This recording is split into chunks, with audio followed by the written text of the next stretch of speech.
innovators drive so many other improvements outside of just the item that they're working on. Right. I cut my teeth on working with Abercrombie and Fitch. Hmm. They were way ahead of the game, right? They were a booming retailer, right? And that's who I cut my teeth with.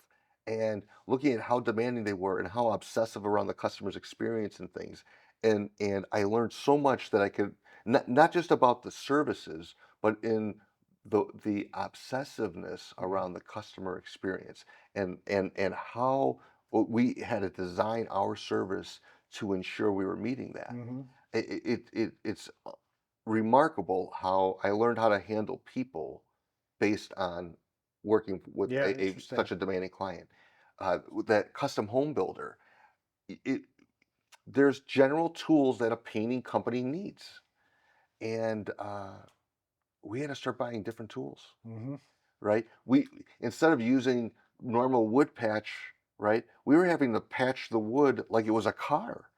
We were using automotive patching material because it's designed to be sanded out, sprayed, and buffed. Yeah, And so there wasn't the shrinkage that you'd have with wood-based patching materials. interesting. So we started using car patch. You would never do that. Yeah, And then there's just these different materials and different tools that we were able to utilize that were not normal or typical in our industry, right? They were unconventional yeah, tools, but they were absolutely aligned with creating an outstanding finish. yeah. Most paint sprayers are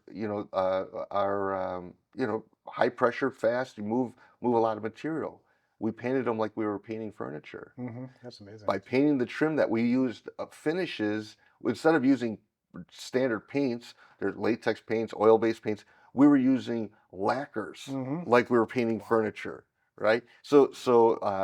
I know we're talking a lot about the painting, but I'm just trying to say that by pushing innovation led us to use new tools in different ways, Yeah. new products in different ways. And at first, if I would have said we're going to use car repair products for our home painting, I would have sounded crazy. Hmm.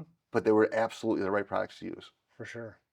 Yeah, that's the beauty of it. Like now you have elevated your game. So there's all these painters, and there's you guys that just kind of have this knowledge of crazy expertise, Hmm. and it takes those moments of like someone saying, no, no, this can be done better, Hmm. and you just saying, okay, yeah, we'll ride with this and let's see where it goes, where magical things can happen. For sure. It's cool. Love it.